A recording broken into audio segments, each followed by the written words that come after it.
Hola, Coolers. We are back with FullBack, BarcaFutbol's podcast about all things Barca.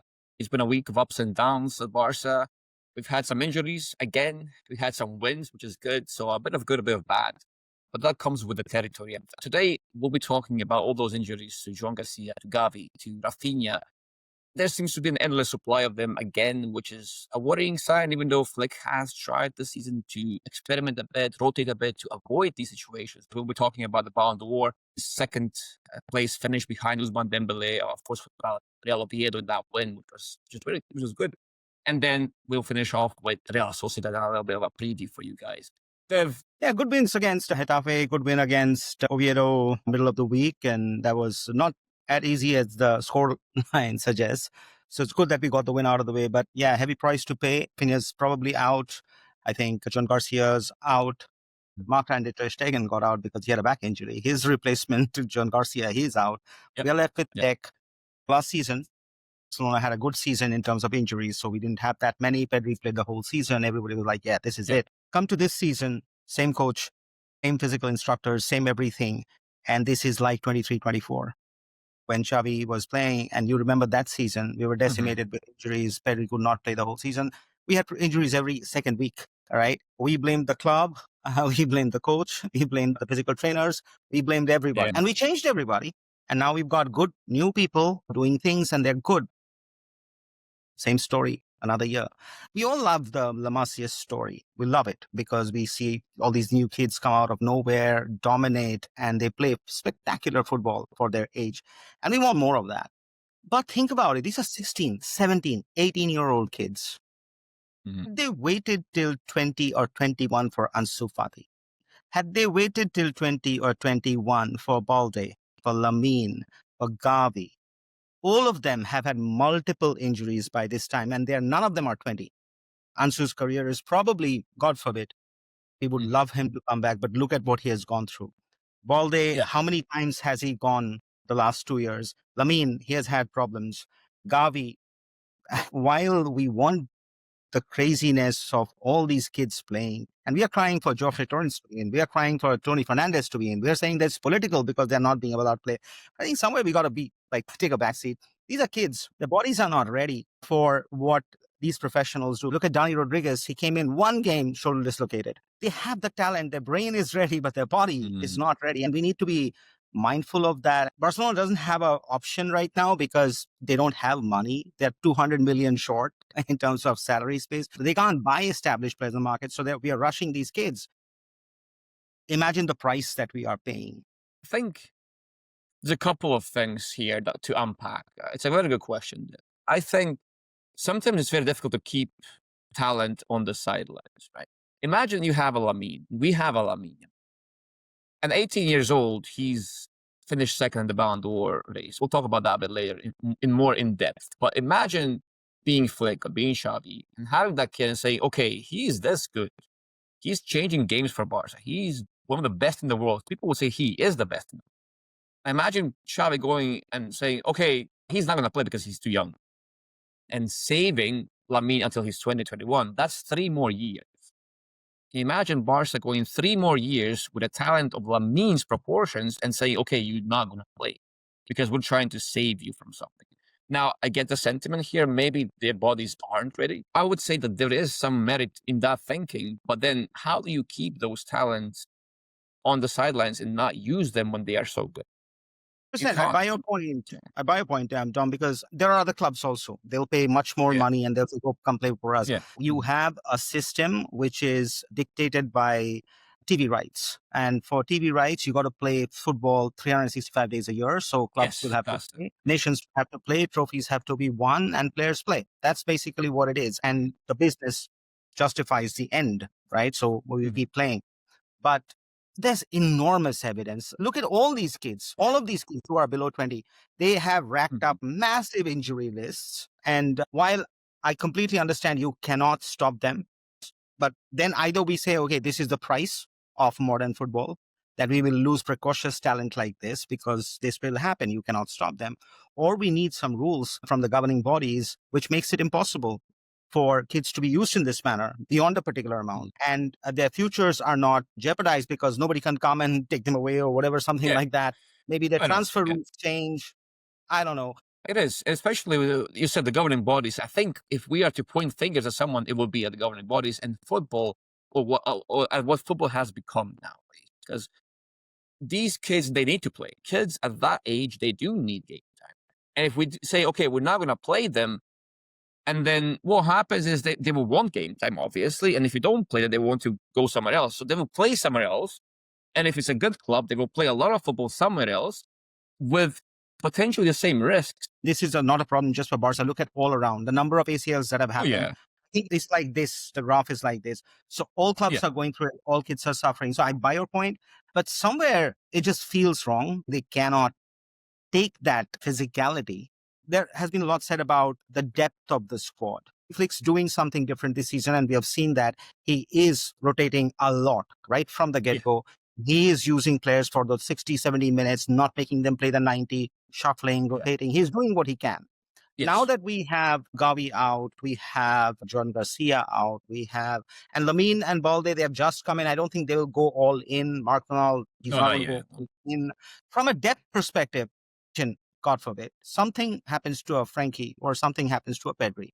What happens to the depth? And how are you seeing the depth play out? There will be no depth in that case because remember, Fermin is out as well.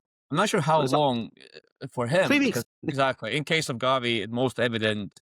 I think the major problem that we also need to address here is the roll of the dice, so to speak, because now, compare this season to last season, now Flick, as you said, rightfully, Flick is trying his best to avoid these situations. And then something happens. You play one game, and in that one game, you get injured. If something clicks the wrong way in Joan Garcia's way, I never noticed something was wrong with Joan Garcia in the game.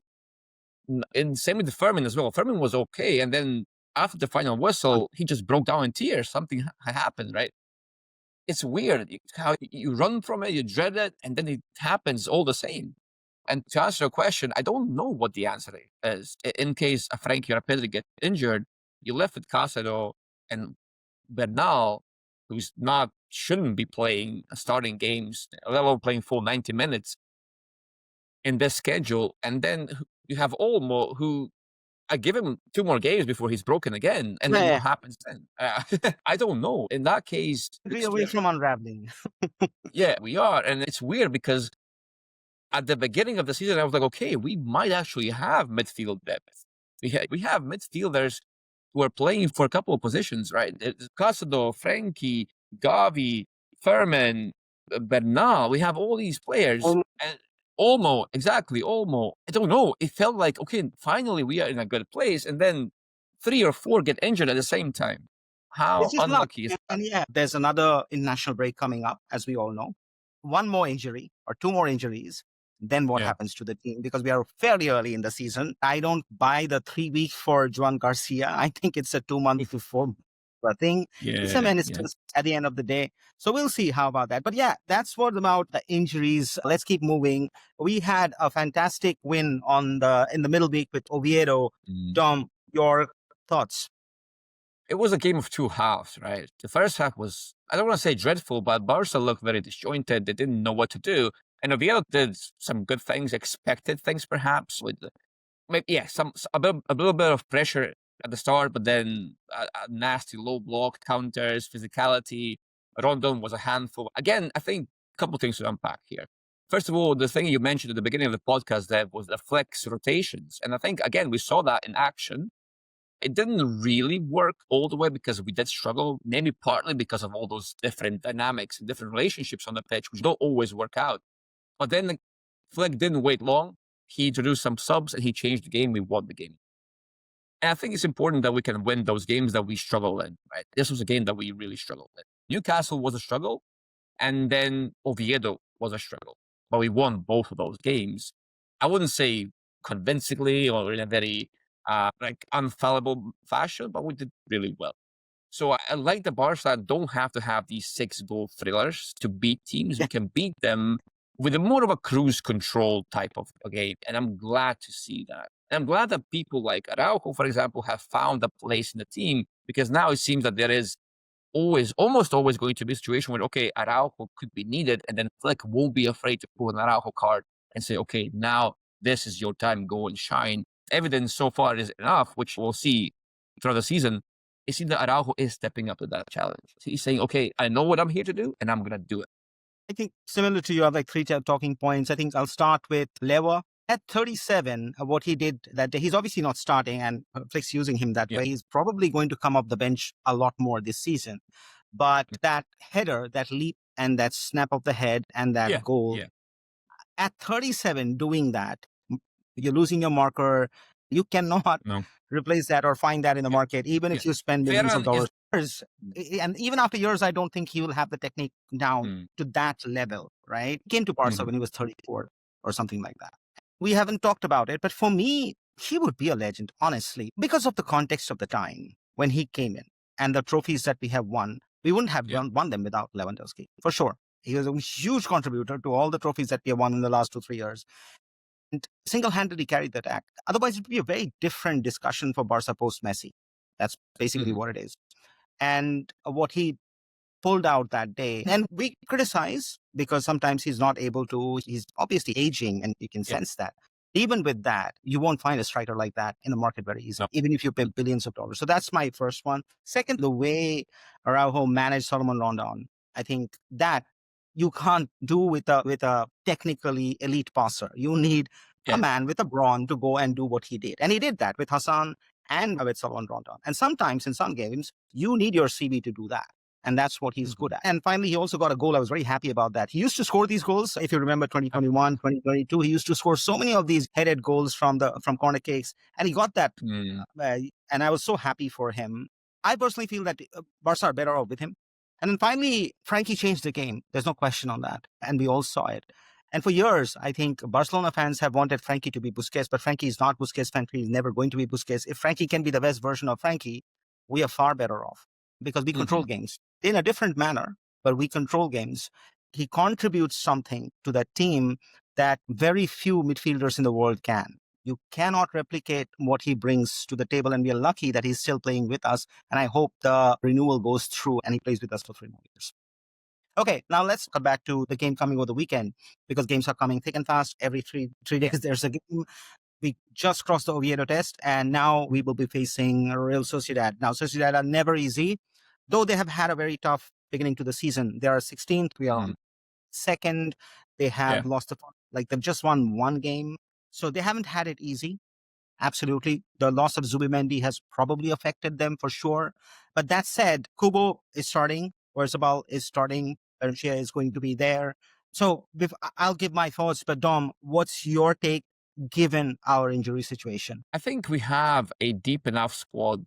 And that's what I was saying the other day as well. If you put them out there, they should be able to beat most of the teams in our league. I don't want to say without any effort. Obviously, that's not going to happen. We saw against Oviedo on paper, we should have trashed them even in the first half, but we couldn't. So I wouldn't expect this to be easy given the injuries and rotations. But I think we have the quality to beat most of these teams in any iteration that Flick puts out there. And I stand by that point still. I think still that's the case. Now, Sociedad usually, they do come out and do try and press us. They do try and cause us trouble higher up. They're not always a team that will drop deep and try and soak in all the pressure, although they can do that. But I will be interested to see what Flick decides to field in our case. Is it going to be Araujo this time? Of course, Sociedad are not exactly maybe the most strongest team out there. They do have some of the big strikers, but I really want to know what Flick's thoughts will be. But I still think it should be a game that we can and should win. Yeah. I think last time, in San Sebastian, we lost 1-0. They shocked us. And I think I personally think the strategy will be the same. They're going to sit deep. They're going to frustrate us, and they're going to go for the counter, especially now that they have Kubo and Oyarzabal on the flank. Gerard Martin versus Kubo, that is a mismatch in every possible sense of the term. Now, so if you think about if Yamal starts, I don't think he's starting, but if he starts, then he's going to stretch the defense. I don't think Casado is starting after the game, and we are already seeing on the media, Nick is upset, whatever. I think it's Pedri and De Jong who are starting. If they're starting, then they're in the middle, they're controlling the tempo, they're circulating the possession. I still think that the problem is Martin Balde against Kubo, because I don't think Balde is going to play the full 90. For the moment that he doesn't play, it's Martin, and Kubo's got pace and he's got trickery. Can either Balde or Gerard Martin pin Kubo back? Can they force Valencia to defend more? And can they get Lewandowski isolated? against Zubair. If you can do that, then we have the keys of the game, right? Olmo can still run between the lines. I think he has to play because Fermin's not there. I think Leva should start. We don't have the problem of Olmo and Ferran running into each other, which they often do. Even if Sociedad sit in that compact shape and they hit us on the counter with Oyarzabal, we are patient. We have got the technical quality to unlock this. We'll have to hunker down a little bit in the opening 30 minutes. But if you're at it, we can unlock and we can get the goals and we can get the win out. Very interested to see Bryce Mendes, how he performs now that Zubimendi is not there. So that's the one player that I will be looking out for from a Sociedad perspective. We have multiple problems. If they sit deep, who's the guy to unlock that? Because I don't think Lamine will start. I think he should play potentially like maybe 15, 20 minutes, depending on the scoreline, of course. But then if he doesn't start, then we face a deep block. We know the issue there because none of the front three will be able to do that. We'll have Ferran. Actually, yeah, with Raphinha out. Rashford, Ferran, and in the middle, Lewandowski. Because Ferran has done know that. Mm-hmm. I think that's exactly what we'll see. And then Olmo behind them. I think there are some good combinations there because then you have Lewandowski to pin to this mark and move smartly. You have Olmo behind him who does really well when Lewandowski does his thing. And then Olmo will be the one to kind of make sure that Ferran and Rashford are getting fed those balls, right? And you have two runners, you have a pin, and you have a creator behind them. And you have Pedri and Frankie behind Olmo, both of whom can. So I think on paper, this might be the better solution than Ferran down the middle and then Raphinha and Rashford flanking him. That's the preview on Sociedad. We'll be live after the game, so do join us. Let's cut back to the last topic today, which is obviously the Ballon d'Or. And everybody's talked about it, and we keep talking about it. But let's talk about the two winners. In a way, it was good that at 18, Lamine did not win it. Honestly, I just think a little bit of patience, a little bit of waiting is good. The consistency that he brings in. He's going to win. He's going to win more than one. But it's good that it wasn't this time. It's fine. No, I think that's exactly it. And many have asked this question before. So what would a Ballon d'Or win at 18 do to Lamine Yamal? And what does finishing second do to Lamine Yamal now? We all saw the Vinicius thing when he finished second and he said, okay, I'll be back 10 times stronger. Now, I don't think Lamine is heading that way. Now, of course, there have been concerns that Lamine is more the partying type, something like Neymar, and people have been worried in the past that, okay, is this going to be his downfall? I think not many things can stop Lamine from reaching greatness. But one of those things can be injuries, which is, as we have said in this podcast as well, is sometimes a roll of the dice. Sometimes just things will happen. No matter how hard we try to avoid them, they will happen. That's the number one is that. Number two is what happens in his head. How committed is he to being the best for the next 10 years, for example? Messi and Ronaldo had it, but no one else apart from them had that longevity at that higher level. And we are expecting that from Lamine Yamal. Now, is that fair? Probably not. Probably not fair from us to expect that from Lamine already. But I think at this moment, he is showing the signs that he can sustain this, and that he is, despite this young partying nature that he has, which he does have, we have seen it. We all seen it. I think despite all of that, he has what it takes to dominate for several years, multiple years into the future. Now, how they to compare? I think that's a very interesting question, Dev, as well, because we've done some stuff on Usman and Lamine already in the form of shorts and so on. There's many similarities between the two, right? Yeah. Both of them are very complete, I would say. But one of them is more of a goal scorer, the other is more of a creator. That's the thing. So is that what ultimately decides? I don't know. We do favor goal scorers more in the Ballon d'Or conversation. It's always going to be like that. Goal scorers get the most plaudits. But then I think Lamine is heading towards becoming a good goal scorer, a great goal scorer in the future. So how do you see the comparison? That's number one. But number two, why was it that we couldn't see this Ballon d'Or Dembélé at Barca as well? Because is he a fundamentally different player? Is it the environment? What is that didn't click and is now clicking? Dembélé did not become Ousmane Dembélé even when Kylian Mbappe was in the team.